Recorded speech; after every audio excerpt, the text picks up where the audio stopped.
tamat SMA, hampir setiap hari saya berkelahi loh. Benar, jadi saya di terminal itu hidup keras kan. Jadi mungkin Bapak tahu ya. Jadi hidup di terminal keras. Jadi saya sopir, dan pada akhirnya ketika saya nyopir, teman-teman jadi mengarahkan saya adalah tidak usah nyopir. Jadi saya disuruh menjadi maklar ya istilahnya, cari-cari penumpang itu ya. Maklar ya di terminal ya. Jadi saya sama teman-teman itu disuruh jadi Anda tidak usah bawa mobil, jadi maklar saja. Sehingga saya di sana jadi maklar, mencari-carikan penumpang setiap angkot itu ya. Hidup itu adalah sangat keras bagi saya ya. Kehidupan sangat keras, lalu kemudian saya tertempa di sana. Dan pada akhirnya di tahun 91 saya coba untuk mengadu untung. Saya coba ke Denpasar untuk mencari pekerjaan di Denpasar. Ya. Saya sampai di Denpasar, sesungguhnya saya sudah berapa tahun nyopir di Singaraja. Hampir 5-6 tahun ya.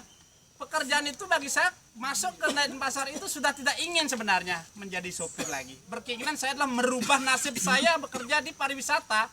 Ingin menjadi setidaknya jadi guide, bisa berkomunikasi dengan orang asing. Akan tetapi hal itu juga tidak bisa saya dapatkan. Pada akhirnya karena skill saya adalah seorang sopir, saya sampai Denpasar, ada kesempatan penyopir saja. Padahal saya berkeinginan untuk menjadi karyawan di sebuah restoran. Tujuan saya apa? Bisa berkomunikasi dengan orang asing. Itu tujuan saya. Sampai di Denpasar, lalu kemudian saya tidak bisa lagi mendapat pekerjaan di pariwisata, lagi nyopir, tapi kebetulan nyopirnya di pariwisata. Tetapi kesempatan saya berkomunikasi dengan tamu juga adalah kecil. Ya. Lalu kemudian saya nyopir di Denpasar barangkali sekitar 2 tahun. Adalah kesempatan Bapak Ibu, adik-adik ya. Jadi saya untuk mencoba menjadi instruktur rafting yang seperti tadi kita ikut itu ya. Nah, ya. Jadi saya mencoba untuk menjadi instruktur rafting dan saya sampaikan kepada bos saya mau ikut gabung di sana. Bos saya mengatakan bahwa apakah Anda mampu? Anda bisa. Saya coba bahwa saya yakinkan diri, saya yakinkan bos saya bahwa saya bisa ya. Pada akhirnya saya mencoba mencoba untuk bekerja di sana, dan di sanalah saya lebih ditempa lagi ya. Saya bekerja di instruktur rafting, kemudian saya setelah selesai di training dianggap oleh atasan saya, bos saya punya potensi. Tetapi kalau saya biasa-biasa saja ya. Saya dianggap punya potensi. Nah, itulah kenapa saya ceritakan ini, karena saya ingin bekerja dalam sebuah perusahaan itu adalah kita perlu sebuah meniti karir gitulah ya. Jadi saya coba ditempa di sana, lalu kemudian saya dianggap oleh bos saya punya potensi, lalu kemudian begitu saya selesai training, saya disuruh sekolah. Di sanalah saya disuruh untuk training jadi manajemen skill ya. Saya disekolahkan di Jakarta 3 bulan dan dikasih gaji biasa, dikasih hotel, penginapan di sana ya, transportasi. Dan di sana saya bersekolah di Jakarta di Jakarta Pusat 3 bulan di manajemen skill. Nah, lalu kemudian selesai saya di sana, saya diberikan kepercayaan tidak lagi menjadi instruktur, tapi saya menjadi saat itu head operation namanya ya. Jadi untuk Untuk mengkoordinir teman-teman instruktur tadi itu. Ya saya mengkoordinir itu, dan mengkoordinir pada saat itu ada istilah porter ya. Ada istilah porter itu adalah tukang gendong perahu itu. Nah, ya. Lalu kemudian saya coba di sana, jadi berikan apa yang bisa saya punyai, saya berikan ya di perusahaan. Dan pada akhirnya dari head operation saya meningkat menjadi supervisor, dari supervisor saya meningkat menjadi operation manager ya. Dan terakhir di operation manager saya berhenti. Ya. Jadi di operation manager saya sempat di operation manager di rafting yang saya membawahi sekitar kurang lebih 150 orang.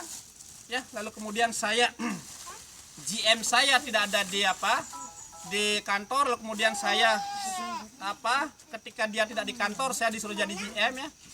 Dan saya sering pada saat itu adalah kebetulan perusahaan saya membuat perusahaan di Citarik, Sukabumi.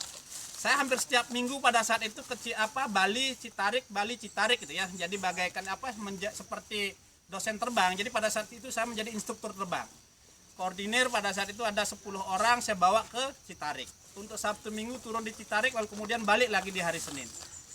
Seperti itu lah ya. Lalu kemudian saya disobek berhenti tahun 97, saya pergi ke Jepang ya. Di sana juga saya mencoba untuk memperoleh ilmu di sana. Ilmu apa yang saya dapat? Ilmu disiplin. Jepang itu adalah luar biasa tentang kita memperoleh kedisiplinan di sana ya. Jadi ketika dia di Jepang itu adalah ketika dia bekerja di sebuah perusahaan, dia taat sekali dengan apa yang ada aturan-aturan di perusahaan.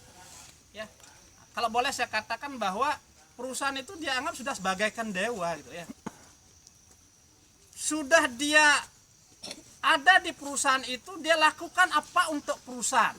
Ya, dia lakukan apa untuk perusahaan itu ya. Nah, tentu dengan apa hak dan kewajiban yang seimbang kan itu ya. Lalu kemudian saya balik dari Jepang, saya baru kuliah di tahun 2002, Bapak Ibu ya. Saya balik dari Jepang, lalu kemudian 2002 saya mulai kuliah.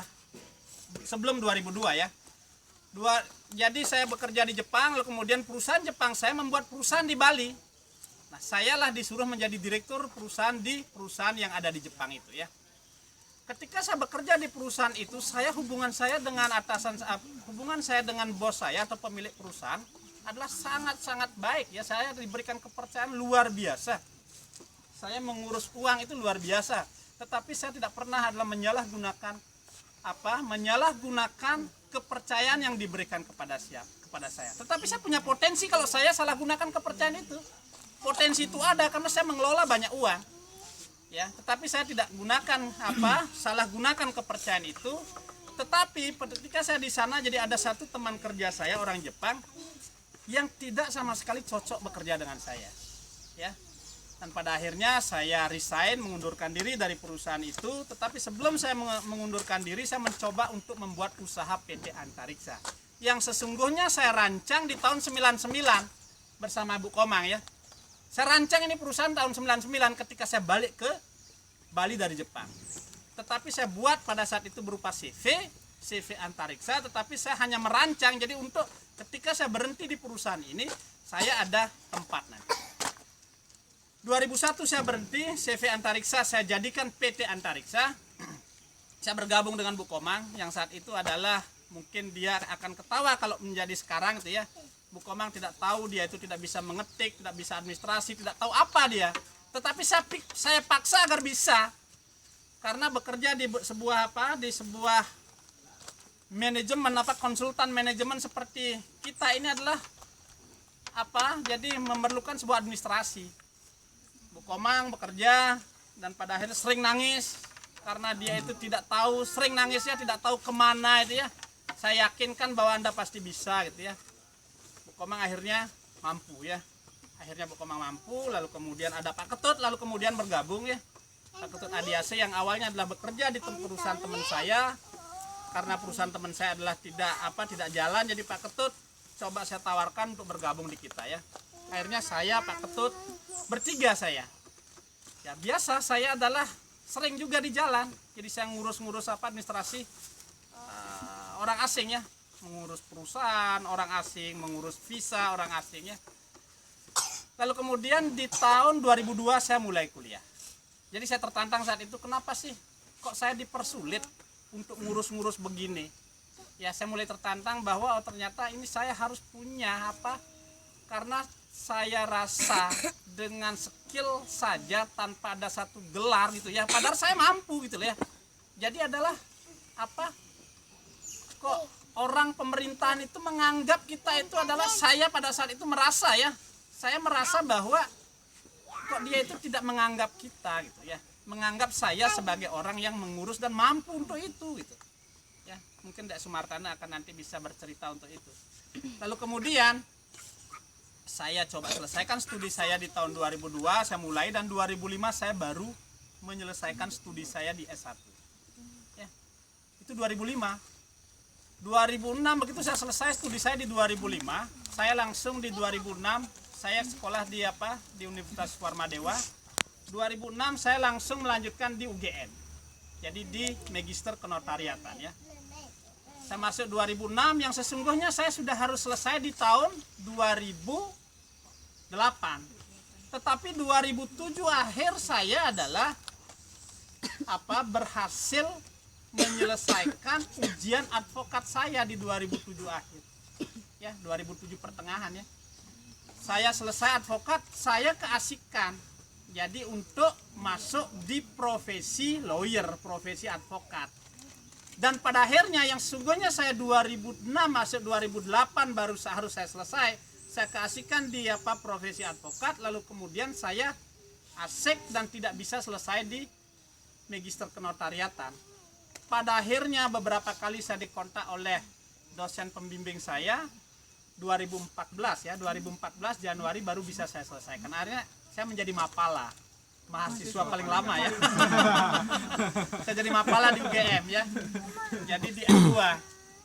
Saya 2014 Januari kalau nggak salah saya selesaikan studi saya di Magister Kenotariatan. Astungkare itu adalah berkat teman-teman di antariksa saya yang mendukung saya, memberikan support. Pak Ketut selalu mengingatkan saya tolong selesaikan ya. Istri saya ya yang selalu mendorong agar menyelesaikan ya. Dan pada akhirnya saya bisa selesaikan itu ya. Lalu kemudian dinamika saya di profesi advokat tentu sangat variatif ya. Sangat variatif, sangat tertantang saya, dan saya sangat menyukai profesi ini ya. Sangat menyukai, dan tantangan itu adalah sampai saat ini selalu bisa saya lalui tantangan-tantangan itu ya. Jadi saya sudah beberapa tempat ya. Jadi saya sempat sidang di Aceh, saya sempat sidang di Jakarta, di Sukabumi, di Bandung ya. Jadi di Kupang. Jadi berapa tempat sudah saya ginikan ya. Tetapi ternyata adalah dunia saya itu adalah memang mudah-mudahan menjadi inspirasi teman-teman nanti ya. Dunia kita ini adalah bukan hanya dunia cerdas saja. Tidak cukup dengan cerdas kalau di dunia saya ya. Adalah harus cerdas dan berani. Ya, jadi tidak cukup dengan kecerdasan saja. Cerdas dan berani, nah itulah coba saya moto itu saya berikan ya, saya coba tanamkan pada diri saya. Pada akhirnya klien-klien yang ada di di antariksa itu adalah bisa memberikan kepercayaan dengan kita. Lalu kemudian tentang antariksa ya. Antariksa tadi berdiri tahun 2001 yang sekarang sudah hampir 15 tahun Pak ya. Itu adalah PT Antariksa yang bergerak di bidang konsultan manajemen ya, konsultan manajemen. Antariksa di lawyer adalah berdiri di tahun 2008 ya, 2008. Saya coba juga membuat antariksa di yayasan, maka nama yayasan itu adalah Antariksa Swampujaya ya. Jadi yayasan adalah saya coba bentuk dengan nama antariksa juga. Sehingga teman-teman yang bergabung di sini ya adalah saya sebut sebagai Antariksa Group ya, Antariksa Group. Saya juga berkeinginan kemarin mendapat inspirasi dari Pak Ketut adalah agar supaya ini antariksa ini ada manajemen. Ya, ada manajemen yang jelas. Jadi manajemen grup maksudnya ya. Nah, ini adalah menurut saya adalah satu ide bagus sehingga teman-teman, terus terang saja saya juga tidak ingin bahwa teman-teman yang ada di antariksa tentang hak dan kewajibannya tentu sesungguhnya adalah tentang kewajiban, tentang hak ya. Tentang hak saya tidak ingin bahwa sesungguhnya adalah menyalahi ketentuan, apalagi saya adalah orang yang memahami tentang itu ya. Menyalahi ketentuan dalam arti kata adalah menyalahi ketentuan hukum yang ada di Indonesia, khususnya adalah kalau kita bekerja tentu undang-undang ketenagakerjaan. Tidak boleh adalah menyalahi ketentuan itu. Saya mencoba untuk maksimal seperti itu, mudah-mudahan nanti inspirasi Pak Ketut membuat manajemen Antariksa Group ini bisa saya bangun rancang tentang hak dan kewajiban teman-teman itu nantinya adalah bisa terakomodir, tidak menyalahi ketentuan itu.